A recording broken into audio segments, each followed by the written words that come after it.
How's it going, my homosexuals?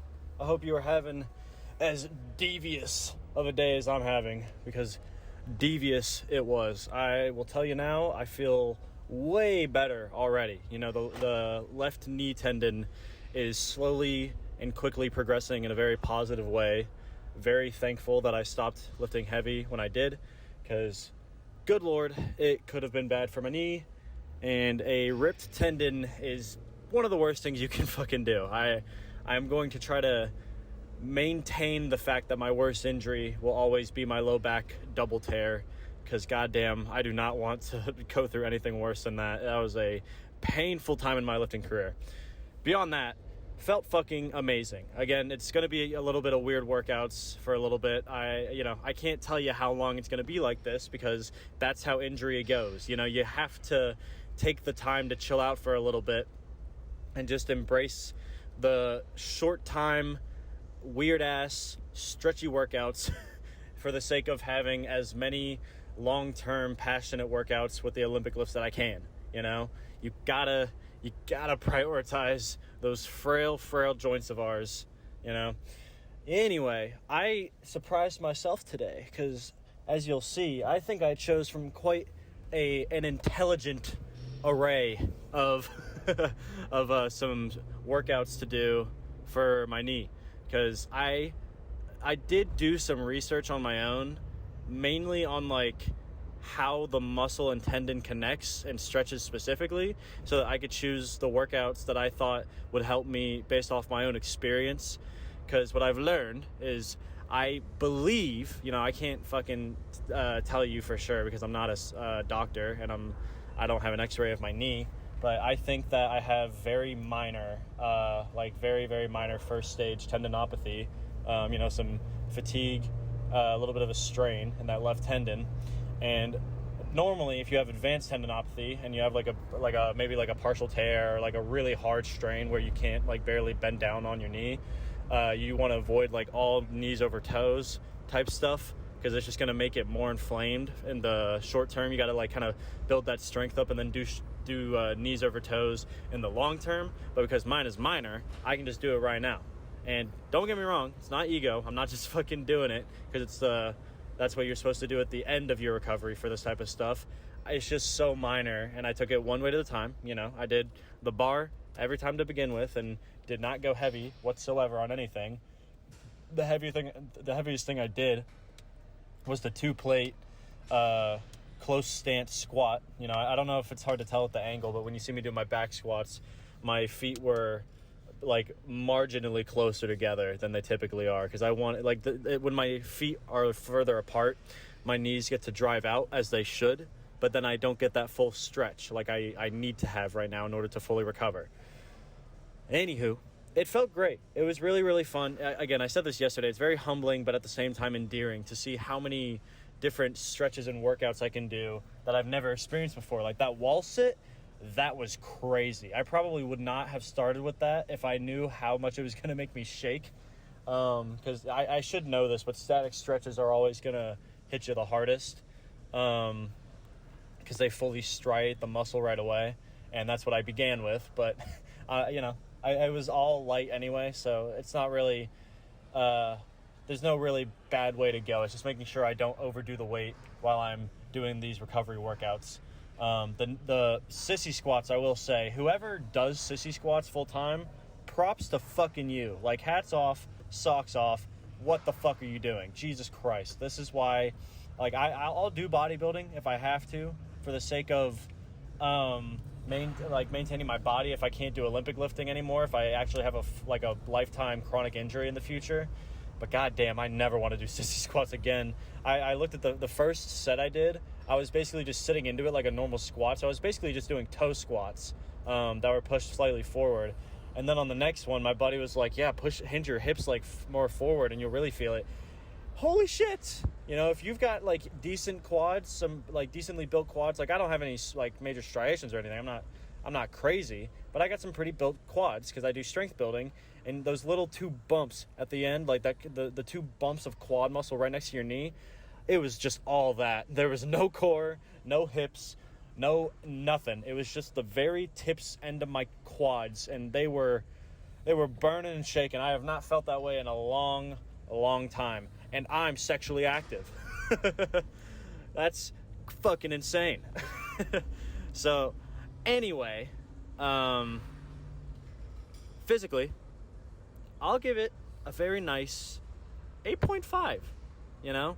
It's kind of fun to get to say that, because I've done strength lifting for so long that I didn't realize that on days like today, even though every weight was super light, having that like maximum effort and still grinding through it and just making the form and technique way harder made it feel just as difficult as doing a heavyweight squat or a heavyweight bench or a snatch or clean and jerk. You know, I felt very good, very confident, getting more and more strength in my knee every single day. And as you could probably tell, based off me being able to do all these lifts with zero pain and full range of mobility, it's not going to take long to recover, which I'm extraordinarily thankful for. Not just for the luck aspect, because it's not luck. It's just a matter of, like, I could not have foreseen my knee taking this kind of a turn. I didn't even realize it was slightly strained until after my last snatch day. So I've done a workout while having this, so it's not like I can't work out on it, but I'm not comfortable doing these intense, crazy, explosive ollie lifts unless I can fully crush my joints and body under the weight with the full utmost amount of confidence that I have. You know, that's not me. Mentally, I'm going to give it a very nice 8.35. Not too far behind. You know, it's kind of rare that physically I feel a little bit better than mental. Again, nothing wrong with that. You know, not like it's a bad sign or anything. I was just so focused on maintaining my technique and really focusing on fully stretching out my knee tendon that I didn't really think too much today. I know that's kind of weird. I'm such a yapper that I typically am like talking about life and talking about all the shit going on with all my homies and just trying to have a fun social time in between my exercises. And I was just kind of going hard today, just doing my thing. Like, I talked a little bit, but I was mainly just like, the only thing I talked about was recovering and just enjoying myself. So there's always some greatness to that at the same time. You know, it's sometimes it's good to be able to give that a little bit more full attention to your body when it genuinely needs it. Anywho, I just thought it was important to reflect on days like today for any of you who are out there like, I have this super duper tiny little tweak in my left knee, but it's not bad enough to where I can't squat heavy, so I'm going to keep going anyway. Because I could have had that mindset, sure. But I tell you now, if I hit my max clean and jerk like I was supposed to, I probably would have torn my left knee. And those recoveries can be minimum at a year a lot of times to get back to full strength. And I have not put in this much experience and this much time and this much effort to be thrown back so far just for the sake of my ego, you know? I'm not really any weaker than I was before. In fact, I might be maintaining my strength from how much I'm dedicating to my core and quad work right now. But overall, I'm just thankful that I'm able to do stuff like these more bodybuilding type movements for the sake of keeping my body at its peak, even though I'm not doing the lifts that would statistically say that I'm at my peak.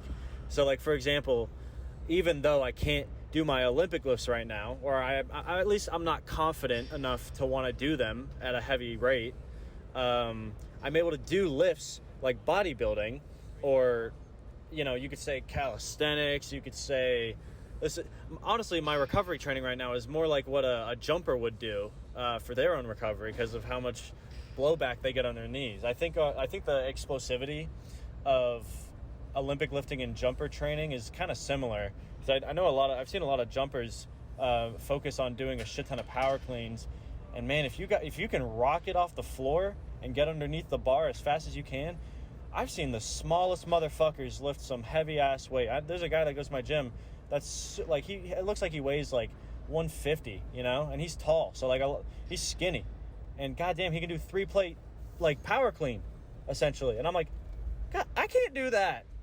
And that's what I train for. I'm an Olympic lifter, and I weigh like 50 pounds more than you. What the fuck? you know, and I'm not comparing anything. Everybody goes through their own experiences, but like, shit. So I'm just grateful that even though like strength building, powerlifting, Olympic lifting is kind of off the table for this very short period of time, I have the availability of different types of training to maintain my strength while also recovering. Because I think one of the biggest mistakes people make when they're trying to recover off of an injury that they're not very educated on or they don't have a lot of experience in is they'll train so flimsily, you know, without much effort because of the mental drawbacks having an injury can put on you. And don't get me wrong, if you're in pain, that's completely different. But like, again, I'm just speaking from my own example. My knee is just strained a little bit. It's just pulled a little bit. And I've tested my full mobility. I've tested it as hard as I could go to see how far I can really push it. And so I can comfortably get under the bar and put in some solid ass effort. Like the 225 on close footed back squat, for example, I was driving. I was feeling good. I was letting the demons out a little bit, you know? And like, dude, the close range split squats, those were crazy. My quads genuinely felt like they were going to blow up. It was awesome. I can definitely understand the appeal a bit more now, why people like bodybuilding so much. But again, it's not me. I love Olympic lifting too much to put it down. But other than that, another thing I can be super thankful for, I know I said it, I literally said this last week when I was getting over my chest pull and trying to recover out of it, but it's so funny. I said, like, you never know. What if next week I feel I'm back at 100% and I can hit some PR weight? Because it's supposed to be my peak bench day today, I think, when it comes to what the normal schedule originally was. And, well, you know, of course I'm not going to be PR ready right now with the way my knee's been and the extra rest time, not going hard on my training as much when it comes to the weights. I'm doing a lot more slow and controlled pause repping with the same level of intensity and different limited techniques, you know, or techniques that are just harder to do. But at the same time, my bench feels fucking wonderful. You know, I'm pretty sure I hit like a set of 8 on pause bench at like 250. And I was like, that's pretty fucking solid. I'll take that. Like, I think that's like my 70%. So like, God, no. I did 255. So like, that's like 72% right there. I'll fucking take that. That's pretty set of 8.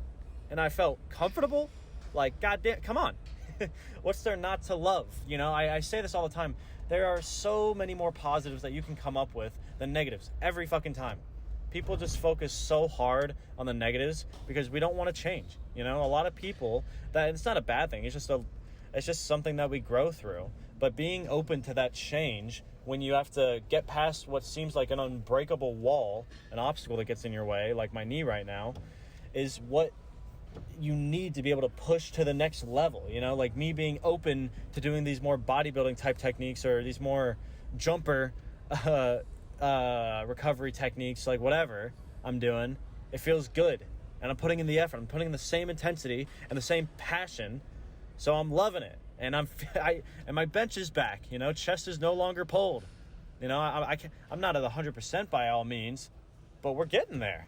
And that is something to be, not even just ecstatic about, but goddamn, I gotta pat myself on the back. You know what I mean? I really gotta give myself the credit where credit is due.